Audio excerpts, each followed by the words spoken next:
Great to have you return in that iconic role. What does that mean for you? Wow. Well, when I first heard, I was so surprised because George had said, I'm not going to do the third trilogy. I didn't know he would turn over the company to Kathy. I didn't know that Disney would acquire the company, which obviously, you know, with an investment like they have, of course they want to do not only this trilogy, but all these standalone films.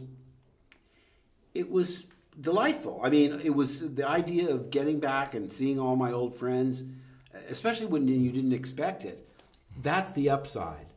The opposite side, because Rian Johnson, the director and the writer, came out to my house so we could spend the afternoon and chat and get to know each other. And I told Brian, I said, I am terrified. He said, of what? I said, you know, we had a beginning, middle, and end. How can we? I don't want to disappoint. I mean, it's so intimidating. It's so high profile now. It's almost too high profile for my liking. You know, I like small films about everyday people. I did a film called Brigsby Bear, which is just delightful. Kyle Mooney from Saturday Night Live. And that's, like I say, it's relatable. The Star Wars films are such epics. And they usually involve many, many different storylines, cutting all around and so forth. So I guess that's what it was. What I thought interesting about me admitting to Ryan that I was terrified, you know what he said to me? I am too. I thought, wow, most directors, even if they felt that way, wouldn't admit it. But I thought, isn't that human of him to say, it's so relatable to me, because if I think I have pressure just coming back to play Luke, the pressure on him must be just enormous. I brought something from episode 4. You probably remember very good. Can I give it to you? I would like to talk about that piece. Sure. What was your impression or your reaction when George Lucas or the prop master gave that grip to you and explained to you that's a lightsaber? Well, I'd read the script, and I thought, a laser sword. What's that? Now, what's interesting about this particular piece?